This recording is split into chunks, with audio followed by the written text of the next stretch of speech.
Salam damai, sahabat Oase Rohani Katolik yang terkasih. Apa kabar Anda hari ini?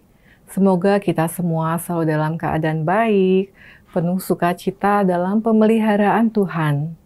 Senang sekali kita dapat berjumpa kembali dalam program Oase Rohani Katolik kita hari ini pada hari biasa, pekan keempat Paskah. Bersama saya, Giovanna Sagita, dan Romo yang menjadi narasumber kita hari ini, Romo Yohanes Epa Prasetya OFM. Baiklah, mari kita sapa Romo terlebih dahulu. Selamat datang Romo Epa, apa kabar? Salam jumpa, Gio. Salam jumpa, pemirsa Oase Rohani Katolik. Shalom, salam sejahtera untuk kita semua. Puji Tuhan Romo, baik selalu ya Romo ya. Semoga selalu diberikan kelancaran dalam setiap aktivitas dan pelayanan Romo. Baiklah sahabat Oase Rohani Katolik yang terkasih, sebelum kita memulai permenungan iman kita hari ini, marilah kita awali dengan doa pembuka yang akan dipimpin oleh Romo. Silakan Romo. Marilah kita berdoa dalam nama Bapa dan Putra dan Roh Kudus. Amin. Bapa yang Maha Baik, kami bersyukur atas kebaikan-Mu yang kami alami pada hari ini.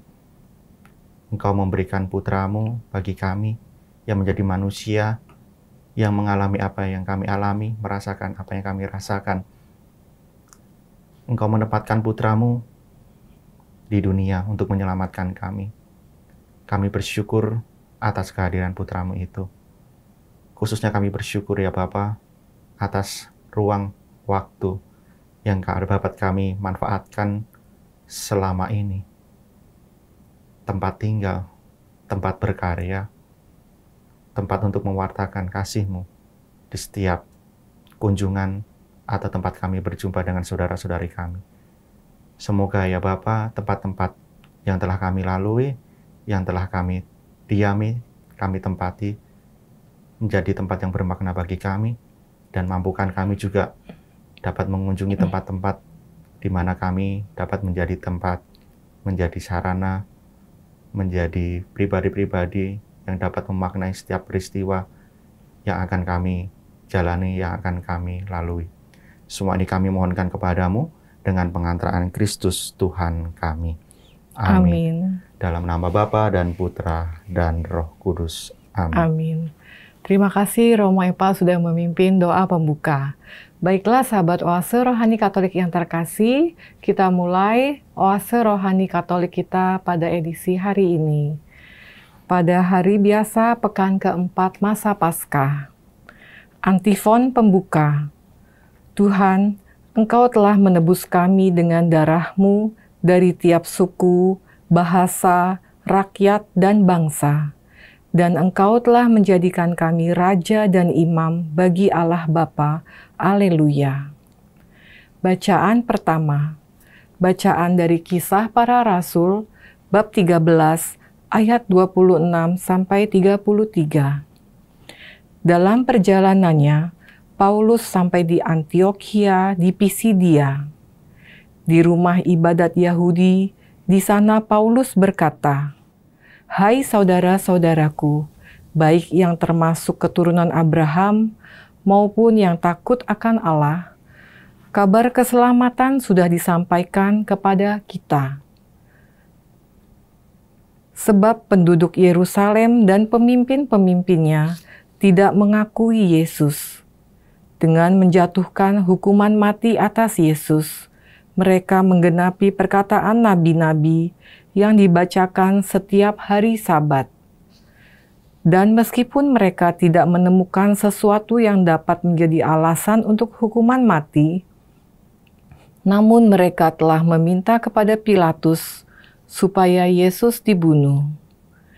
Dan setelah mereka menggenapi segala sesuatu yang ada tertulis tentang Dia, mereka menurunkan Dia dari kayu salib, lalu membaringkannya di dalam kubur.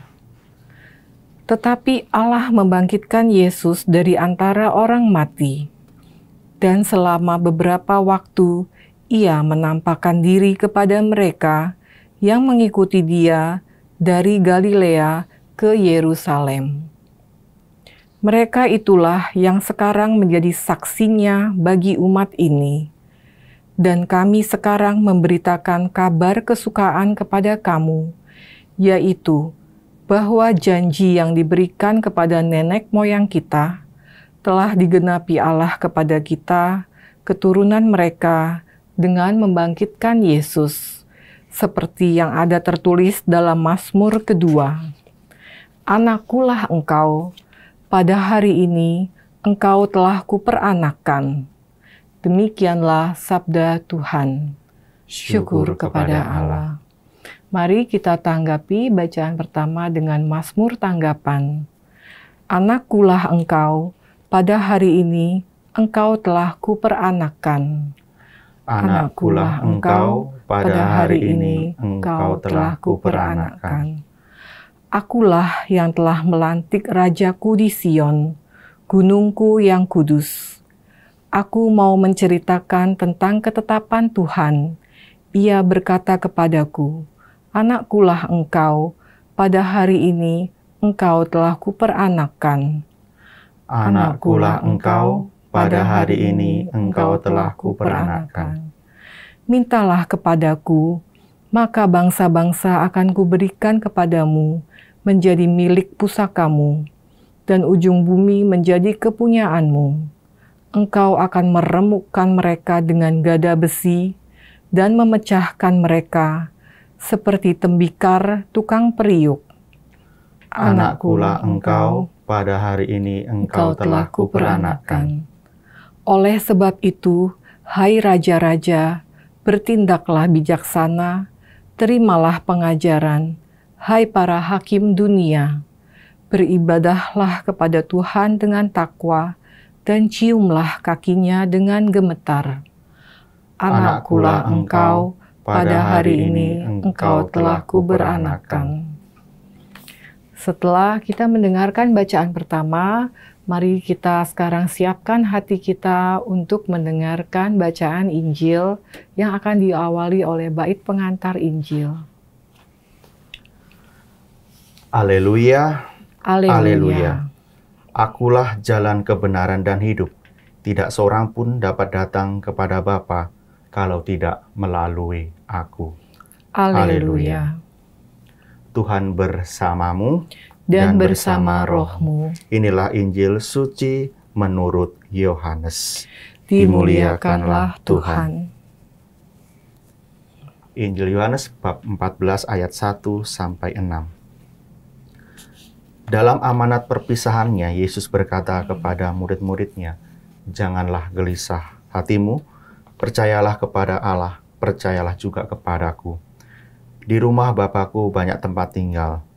Jika tidak demikian, tentu aku sudah mengatakannya kepadamu.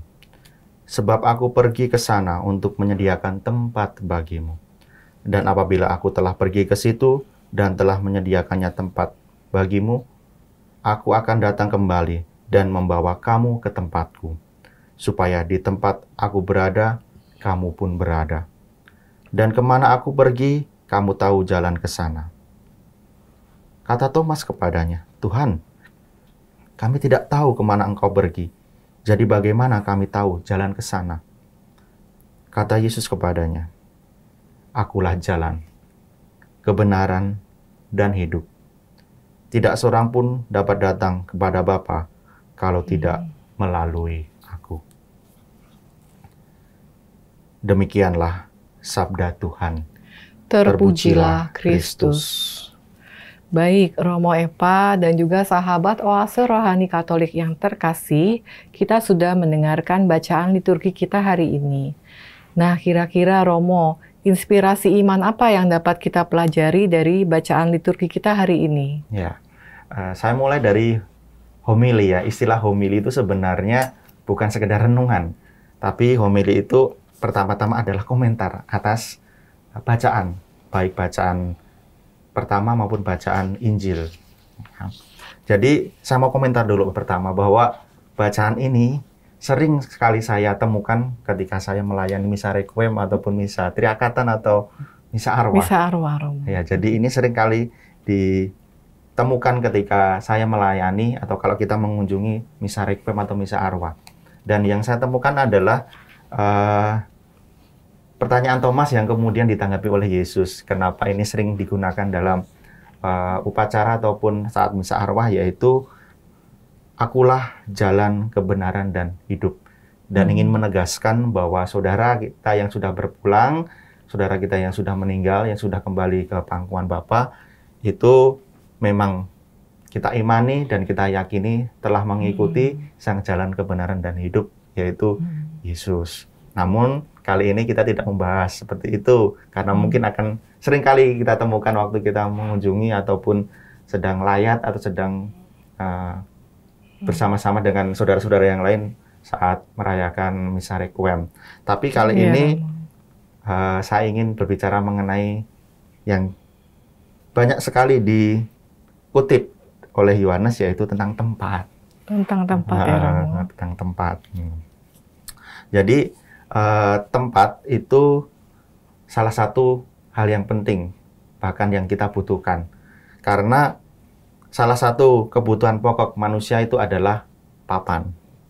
Ya, selain sandang, pangan, dan papan ya, Romo. Nah, papan atau tempat itu diperlukan. Walaupun kita sekarang belum punya tempat tinggal yang menetap dan lain sebagainya, tetapi dalam melakukan sesuatu kita pasti membutuhkan tempat. Ya, Romo. Kita nggak mungkin eksis kalau kita tidak melakukannya di sebuah tempat, di suatu tempat, dan tempat itulah setting terjadinya suatu peristiwa.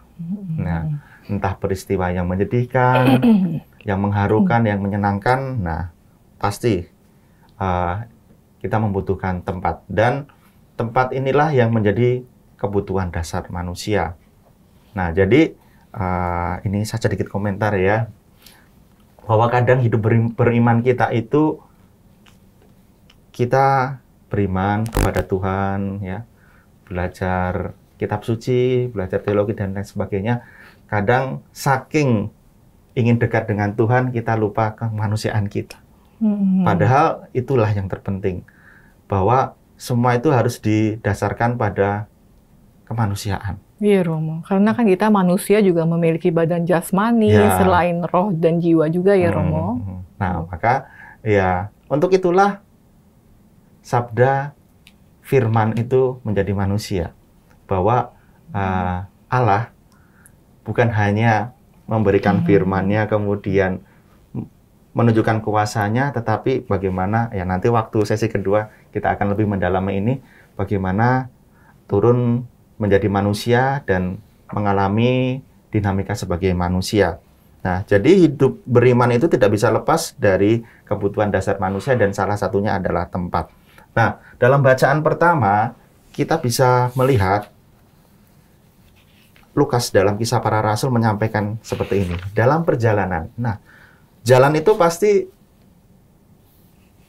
sesuatu tempat di mana harus dibersihkan, kemudian menjadi sarana untuk kita berjalan. Dalam perjalanan. Kemudian sampai di Antioquia. Antioquia adalah sebuah kota. Itu tempat pasti ya. Kemudian di Pisidia. Ini pasti lebih spesifik lagi. Kemudian di rumah ibadat orang Yahudi. Nah, jadi jelas ya, jadi tempatnya ya. Dalam pewartaan kabar sukacita Injil, Paulus juga membutuhkan tempat. Memang Paulus diutus oleh Yesus sendiri untuk menjadi rasul bangsa-bangsa lain selain orang Yahudi ya. Namun Paulus memulainya dengan orang-orang Yahudi yang tersebar di daerah Roma waktu itu ya. Jadi karya misionaris Rasul Paulus ya, Romo ya, di Asia Kecil. Di Asia Kecil yang sekarang jadi Turki ya, Kapadokia dan lain sebagainya. Jadi sebelum Rasul Paulus itu mewartakan kabar sukacita kepada orang yang non-Yahudi, Paulus juga memulainya dari sebuah tempat ya sederhana. Antioquia, di Pisidia, di rumah ibadat Yahudi, di sinagoga. Nah, bagaimana itu menjadi sarana, menjadi tempat di mana Paulus mewartakan kabar sukacita. Suka nggak suka, mau tidak mau, kita harus masuk sebuah tempat seperti Paulus. Ya. Dan Paulus memulainya dengan di rumah ibadat, dan kalau mau detailnya pada hari Sabat di situ pasti ya. Jadi ada konteks tempat dan waktu ya. Nah, tapi kita bicara tempat saat ini ya. Nah, waktu.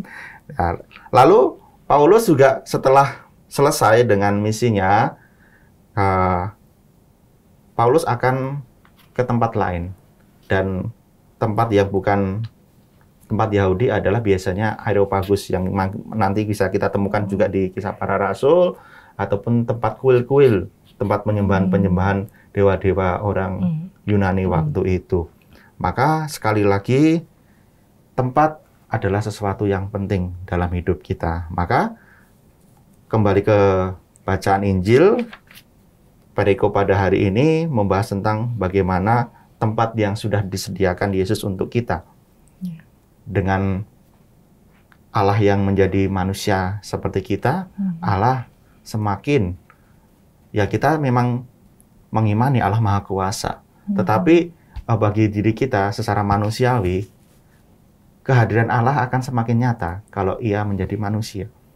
Jadi ini bukan soal kita mensangsikan kemahakuasaan Allah ya, tetapi dengan Allah yang menjadi manusia dalam diri Yesus itu kita sendiri menjadi paham dan sadar bahwa manusia itu gelisah apabila kebutuhan dasar ini tidak belum terpenuhi. Ya. Maka tempat tinggal bagi kita itu adalah baik secara rohani maupun jasmani sangat diperlukan. Kenapa saya bilang seperti itu? Tempat ini bukan soal hanya saat ini ya, di tempat ini ada di ruangan studio, tetapi dalam membahas sesuatu kita juga butuh tempat. Nah, misalnya kan sekarang kalau kita dalam pembicaraan, bentar, kayaknya tempatnya salah deh kalau kita membahas seperti ini. Nah, jadi tempat itu bukan hanya sekedar kita sedang duduk, sedang berdiri, sedang tidur, tetapi kalau dalam membahas, kemudian bahkan dalam, misalnya saya di sini, lalu ada Romo di tempat lain, nah, kita ada istilahnya room, tempat untuk membahas walaupun secara virtual. Nah, semacam ini mungkin dengan bantuan teknologi, para pemirsa sekalian yang ada di rumah, mungkin lagi rebahan, mungkin lagi nyantai, mungkin juga lagi nyopir, atau jadi merasakan apa yang kami rasakan di sini ya. Jadi tempat itu memfasilitasi ya Romo untuk setiap aktivitas, kegiatan, dan peran kita gitu Romo. Ya, jadi ruang tempat itu bukan hanya sekedar apa yang kita alami di suatu ya tempat tertentu, tapi juga ada ruang, kemudian ada yang istilahnya zaman sekarang mudahnya adalah virtual, sehingga kita bisa satu tema, satu frekuensi, satu lingkaran kita membahas di tempat yang itu. Nah, itulah kerinduan manusia ketika tidak ada tempat, tidak ada ruang, mereka akan gelisah dan lain sebagainya. Nah, baik secara fisik maupun secara tadi yang rohani, yang virtual itu orang gelisah, orang akan kehabisan, orang akan mencari, pasti akan mencari tempat. Ujung-ujungnya healing, ya kan? Healing juga butuh tempat. Udah sekarang Romo. Ya, ujung-ujungnya healing, itu pun juga kita membutuhkan tempat healing ya. Tempat bagaimana kita harus rileks dan juga memperbarui diri. Nah, yang dimaksud Tuhan bahwa Ia menyediakan tempat adalah Tuhan menjawab kebutuhan dasar manusia akan papan, akan tempat ini. Saya sendiri tidak tahu dan tidak mau tahu seperti apa tempat itu. Kalau saudara-saudari pengen mendoakan saya cepat-cepat ke tempat itu ya saya nggak mau untuk mendahului. Tetapi yang jelas, yang saya imani saudara-saudari bahwa peristiwa kebangkitan dan kenaikan Tuhan itu menandakan bahwa ini bukan hanya soal spiritual. Karena Yesus bangkit bukan roh, tetapi roh dan badan. Itulah yang kita imani dalam syahadat bahwa kebangkitan badan itu kan ada. Nah, pada saat itu saya tidak akan membayangkan atau tidak mau terlalu jauh. Saya tidak hanya membayangkan tempat ini seperti tempat yang kita alami. Nah, mungkin ini mix ya antara tempat yang selama ini secara virtual yang dapat kita lampaui sekarang ya. Karena tempat sekarang bukan hanya seperti ini, space yang ini, tapi fisik terlihat gitu Romo ya. Dan memang sekarang ya metafisis ya. Jadi bukan yang penampakan ya, tetapi memang metafisik ya. Kita bisa berkumpul, kita bisa nyambung. Nah, saya bisa membayangkan bahwa nanti tempat yang disediakan Yesus lebih seperti ini, bahwa kita nyambung satu dengan yang lain, kita mengatasi ruang dan waktu ini. Iya, Romo. Atau kalau boleh saya simpulkan, ini bukan hanya sekedar tempat biasa yang sudah disiapkan Tuhan, dan kembali peneguhan pada poin pertama, dan itulah yang diteguhkan pada saat kita misa requiem atau misa arwah, bahwa Tuhan sudah menyediakan tempat bagi kita seperti itu. Setelah seperti yang Romo Epa sudah jelaskan, itu dalam misa requiem memang sering ya Romo ya, perikop ini. Jadi itu juga sangat meneguhkan dan juga menghibur bahwa Tuhan Yesus sendiri berkata bahwa dalam rumah Bapakku banyak tempat. Bahkan Tuhan Yesus sendiri yang sudah pergi dulu ke sana untuk menyediakan tempatnya untuk kita ya Romo ya. Kemudian Romo, saya jadi ingin bertanya Romo, di sini kan juga disebutkan kemana aku pergi kamu tahu jalan ke sana. Jadi untuk nantinya kita sampai ke tempat itu Romo, itu bagaimana ya Romo ya, kita bisa mengetahui jalannya ke arah sana gitu Romo. Oke. Jalan ke arah ke sana saya ada cerita, anekdot nanti. Ada anekdot. Jadi pada suatu hari ada seorang pemuka agama non-Kristen itu ke surga. Kemudian bertemu dengan malaikat, gitu kan. Kemudian dia bingung. Loh, ini kemana ya malaikat ya? Oh sebentar, saya telepon dulu ownernya. Kemudian ditelepon, kemudian datang. Nampak orang gondrong datang, kemudian pakai Harley. Ini sebagai anekdot ya, jadi lucu-lucuan. Datang kemudian tanya, malaikat ada apa? Ini ada yang mau ke surga. Oh ya sudah, ikuti saya. Lalu kemudian orang gondrong itu duluan, kemudian dia tanya pemuka agama ini, itu siapa? Itu pemiliknya. Jadi ingin menggambarkan ini adalah Yesus, bahwa dengan mengimani Yesus sang jalan kebenaran dan hidup, saudara-saudariku yang terkasih, disitulah kita dapat melihat, mengalami, dan sudah tertuju pada jalan itu sendiri, tujuan itu sendiri. Maka ya kita bersyukur bahwa rahmat baptisan, sakramen yang kita alami, yang kita terima, kemudian perayaan Ekaristi, itu sudah menjadi jalan, sudah menjadi petunjuk bagi kita bahwa itulah. Dan sakramen Ekaristi sendiri adalah gambaran bahwa dalam kitab Wahyu nanti kita akan berkumpul dan juga akan bersatu dalam perjamuan abadi. Maka kembali kepada yang awal bahwa ketika misa requiem atau misa pelepasan itu, saudara-saudara kita kan di make up, kemudian dilayakkan ya. Dipantaskan. Mungkin pernah waktu memakaikan baju pernah atau tahu doanya? Oh, tidak tahu sih Romo, biasanya jadi, sudah kondisi rapi begitu ya Romo ya. Untuk yang biasanya yang merawat jenazah itu ketika memakaikan pakaian itu, doanya seperti ini. Saudariku, saudaraku atau saudariku, pakailah pakaian pesta ini supaya dapat masuk dalam perjamuan abadi. Maka kita disetting pakaian yang memang pakaian pesta. Iya betul. Karena kita akan memasuki perjamuan abadi dan itu sudah disediakan oleh Tuhan sendiri, oleh Tuhan Yesus Kristus. Ya luar biasa ya Romo ya, sangat indah Romo. Jadi kita tidak perlu rumit berpikir bagaimana nanti, kita hanya secara sederhana saja tetap beriman, mengikuti setiap ajaran Yesus begitu ya Romo ya. Karena Yesuslah sang jalan, dan juga dengan setiap sakramen itu merupakan yang kita terima itu adalah sarana-sarana keselamatan juga ya Romo ya untuk kita nanti. Jadi gereja meneruskan apa yang telah dilakukan oleh Yesus, dan ya memang gereja banyak kekurangan, tetapi paling tidak melalui gereja kita dapat tertuju kepada sang jalan kebenaran dan kehidupan.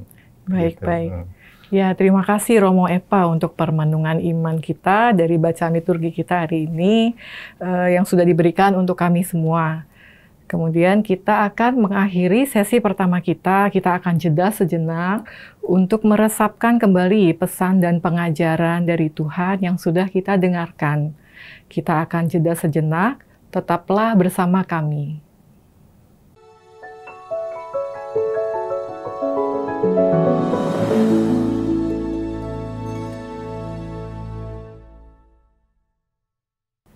Sahabat Oase Rohani Katolik yang terkasih, mari kita lanjutkan permenungan iman kita di sesi kedua, masih bersama Romo, Yohanes Epa Prasetya OFM, dan saya Giovanna Sagita.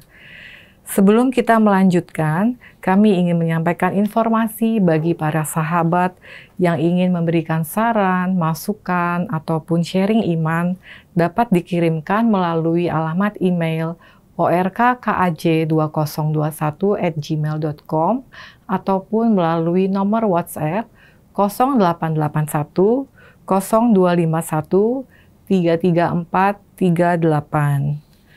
Baiklah Romo, setelah tadi di sesi pertama kita sudah mendengarkan perbincangan yang menarik ya Romo ya. Sekarang di sesi kedua, kira-kira masih ada inspirasi iman apa lagi Romo yang dapat kita pelajari? Oke, baik. Terima kasih, Ibu Gio.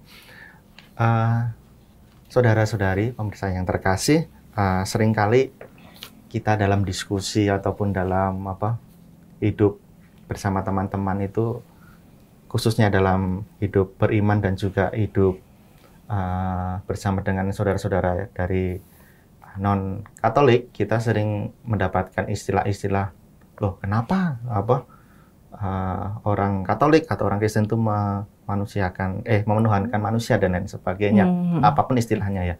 Tetapi justru saya ingin menegaskan pokok iman kita, bahwa puncak pewahyuan kita adalah Yesus Kristus, bukan kitab suci.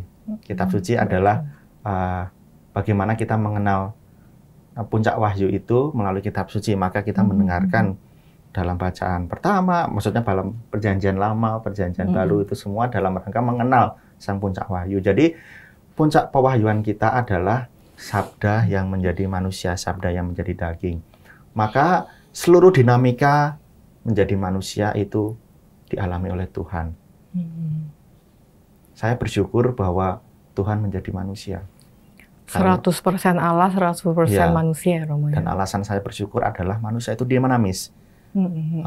Maka bisa dibayangkan kalau sabda itu hanya menjadi buku, dan buku itu hitam dan sangat statis ya, sangat statis, kaku dan lain sebagainya, benda mati, tetapi menjadi manusia dan mengalami apa yang manusia alami. Maka ya kalau kita konsisten dengan puncak pewahyuan ini, maka ya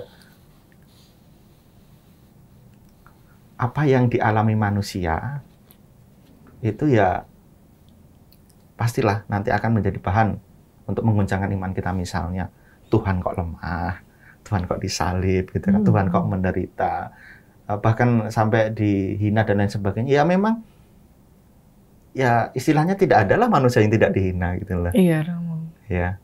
Bahkan selevel presiden ataupun orang penting pun pasti tetap juga punya haters ya Romo. Iya, mau sebaik apapun kita, sekarang netizen sudah lebih ganas ya. Iya, jadi ya, kalaupun iman kita ataupun pewahyuan kita dihina, ya Tuhan sendiri merendahkan diri gitu loh. Jadi ya itulah yang membuat saya bersyukur, membuat saya menjadi pribadi yang untuk apa sih aku sombong sebenarnya? Untuk apa sih saudara-saudari sombong gitu kan? Atau ketika kita dihina, kita hina ketika banyak yang nyinyir atau sekarang banyak yang komen negatif di postingan, nah itu sudah menjadi bagian paket hidup manusia gitu loh ya. Kalau mau pengen dipuji-puji ya bukan manusia. Iya Romo. Dan kita menjadi suatu barang, ketika barang itu pun juga pasti juga akan ada hatersnya, di misalnya skincare atau bahan-bahan tertentu, barang yang dijual pun juga pasti nanti juga ada komentar negatif juga ya. Iya, jadi seperti itu. Jadi itu poin pertama. Kemudian yang kedua adalah kenapa saya bersyukur, sekali lagi puncak pewahyuan adalah sabda yang menjadi daging. Seperti yang kita bahas pada sesi pertama, bahwa ketika Allah mengalami apa yang dialami oleh manusia, maka Allah sendiri juga merasakan kegelisahan itu. Maka Tuhan dalam bacaan Injil tadi menyentuh salah satu kebutuhan pokok, yaitu papan.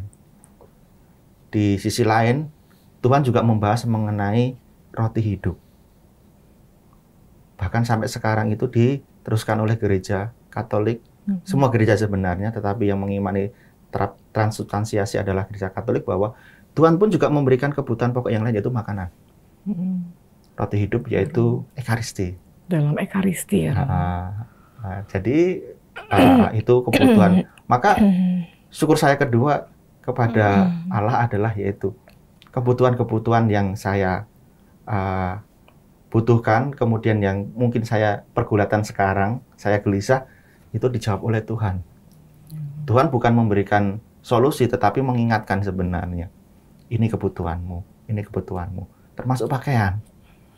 Nah, di tempat yang lain juga Yesus bersabda bahwa haruslah kalian membawa satu jubah, tidak perlu membawa yang lain, dan aksesorisnya seperti itu. Tuhan juga mengajarkan keugaharian di tengah fleksiknya orang sekarang ya. Dan sebagainya. Ya. Tuhan mengingatkan jangan flexing, tetapi pakailah apa yang digunakan sekarang dalam utusan para murid. Nah, kemudian poin ketiga adalah berkaitan dengan apa yang telah disabdakan Tuhan pada hari ini. Ajakan untuk jangan gelisah adalah bukti bahwa Tuhan sungguh tahu apa yang kita butuhkan. Maka kadang dalam doa itu coba dicek deh, apa yang kita minta. Yang kita minta itu apa yang kita inginkan biasanya. Iya, Romo. Dan Tuhan biasanya mengabulkan apa yang kita butuhkan. Nah, yang kita butuhkan ya, Romo, ya, bukan yang kita inginkan semata-mata.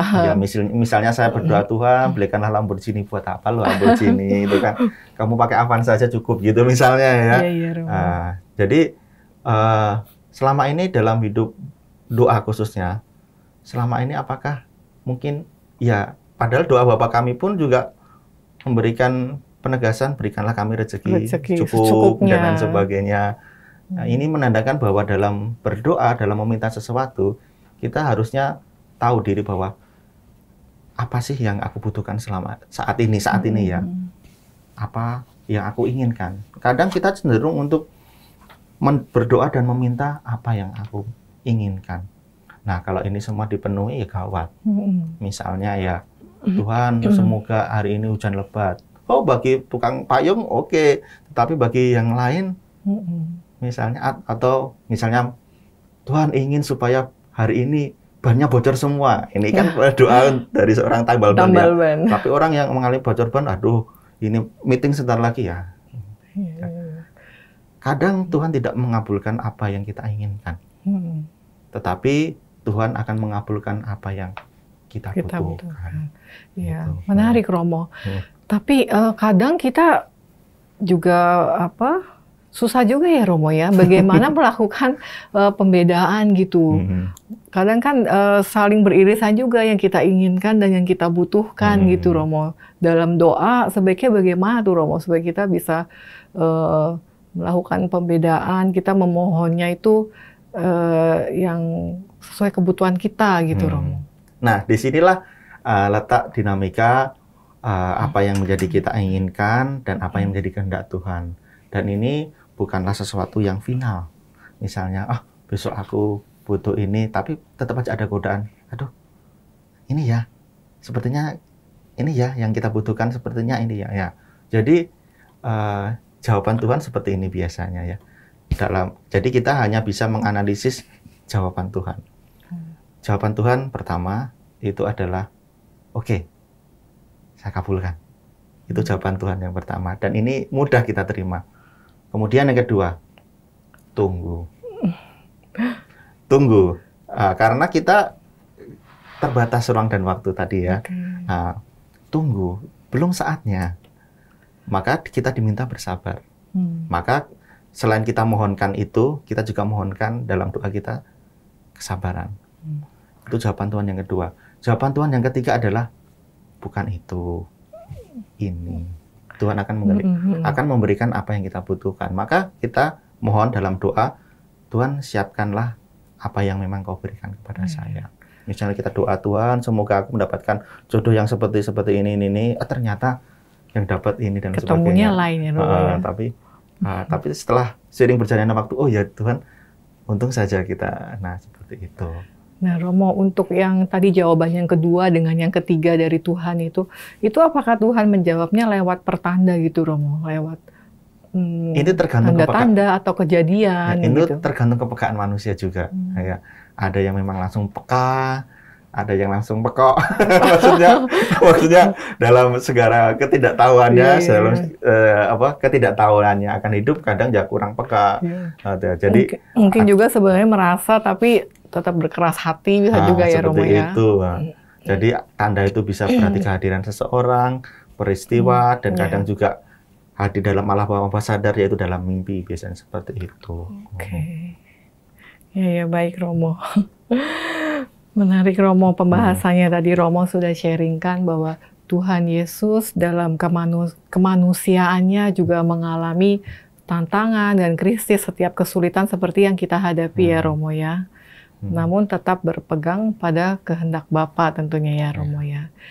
Nah, Romo, setelah tadi kita banyak mendengarkan inspirasi iman dari sesi pertama dan sesi kedua, kira-kira pokok-pokok iman atau kesimpulan apa saja yang Romo dapat sampaikan dari bacaan kita hari ini? Baik, paling tidak ada dua pemirsa yang budiman yang dapat saya sampaikan atau untuk kesimpulan. Yang pertama bahwa peneguhan iman kita yang sudah disampaikan oleh Injil Yohanes adalah Yesus adalah jalan, kebenaran, dan kehidupan. Atau dalam bahasa kerennya, bahasa Latinnya itu ada ego sum, via, itu ada jalan, verum kebenaran, dan vita, itu kehidupan, 3V. Nah, maka sebenarnya kalau kita begini itu bukan peace, tetapi memang victory, via, verum, dan vita, ya, Romo ya. Itu Yesus sendiri. Jadi itulah keutamaan, itulah yang disampaikan oleh Yesus, bahwa Yesuslah jalan, kebenaran, dan kehidupan kita. Itu yang pertama. Kemudian yang kedua, seorang teolog itu mengatakan seperti ini. Kristologi itu adalah kepenuhan dan puncak dari antropologi. Antropologi kan ilmu tentang manusia. Nah, maka ketika kita belajar kristologi, belajar tentang Kristus, kita belajar ataupun menuju kepada kesempurnaan hidup sebagai manusia. Maka puncak kemanusiaan itu nampak ketika kita belajar tentang Yesus. Tentang Kristus. Nah, maka selain kita mendalami kitab suci, kita juga belajar menjadi manusia sejati dari pribadi Yesus. Ingat bahwa tadi puncak pewahyuan kita adalah sabda yang menjadi daging, menjadi manusia. Bahwa dalam kemanusiaan kita, dalam suka duka, dalam kelebihan dan kelemahan kita berjuang mengikuti Yesus itu. Maka itulah yang diikuti para biarawan-biarawati yang ingin mengejar kesempurnaan, dan bahkan kita pun juga punya kesempatan walaupun tidak hidup di biara, tetapi kita tetap mengejar, tetap berteladan pada Yesus dan kesempurnaan. Ya, Sang Guru sejati Tuhan kita yaitu Yesus Kristus. Seperti itu. Baik. Terima kasih Romo atas inspirasi iman yang sudah diberikan. Terima kasih juga Romo untuk kesediaannya hadir hari ini. Kita jadi diajarkannya Romo ya untuk tetap setia mengikuti tuntunan Tuhan Yesus, karena pasti hidup kita akan tenang karena kita sudah mengikuti jalan kebenaran dan hidup yang sejati ya Romo ya. Semoga setiap pesan Tuhan yang sudah kita dengarkan dapat semakin meneguhkan iman kita. Baiklah sahabat Oase Rohani Katolik yang terkasih, kita sudah di akhir acara kita dan kita akan menutup Oase Rohani Katolik kita hari ini dengan doa penutup dan berkat dari Romo Epa. Silahkan Romo. Saudara-saudari, marilah kita berdoa. Dalam nama Bapa dan Putra dan Roh Kudus. Amin. Amin. Ya Bapa, kami bersyukur atas Putramu yang Kau utus untuk kami, Sang Jalan, Kebenaran, dan Kehidupan. Bagaimana kemanusiaan kami Kau angkat melalui Yesus Kristus, bahwa kelemahan kami Kau murniakan, Kau muliakan, Kau murnikan melalui Tuhan kami Yesus Kristus. Semoga kami sadar bahwa kami adalah ciptaan-Mu yang amat baik. Kami Kau ciptakan serupa, segambar dengan Engkau sendiri. Selama ini kami telah melukai Engkau, merusak wajah Engkau. Dan kami bersyukur bahwa citra ini, gambar ini telah dipulihkan dalam diri Yesus Kristus. Mampukan kami ya Bapa, dalam setiap pergulatan hidup kami, suka duka hidup kami kami dapat mengikuti sang jalan kebenaran dan kehidupan, sehingga kami benar-benar menampilkan wajah-Mu yang maha rahim, yang penuh kasih setia kepada setiap orang, kepada semua makhluk. Semua ini kami mohonkan kepadamu dengan pengantaran Kristus, Tuhan kami. Amin. Amin. Tuhan bersamamu dan bersama roh-Mu. Semoga Allah yang Maha Kuasa memberkati saudara-saudari sekalian, hidup, karya, studi kita, orang-orang yang kita doakan pada hari ini, orang-orang yang kita kasihi, pun pula saudara-saudari yang memusuhi maupun yang membenci kita, mereka yang telah melukai kita, mereka yang telah menyakiti kita, serta seluruh alam ciptaan ini, dalam nama Bapa dan Putra dan Roh Kudus. Amin. Sahabat Oase Rohani Katolik yang terkasih, dimanapun Anda berada, kami ucapkan terima kasih sudah setia mengikuti dan menemani kami bersama dalam Oase Rohani Katolik kita hari ini. Kita akan jumpa kembali di program Oase Rohani Katolik kita edisi berikutnya. Salam damai dan Tuhan memberkati. Terima kasih.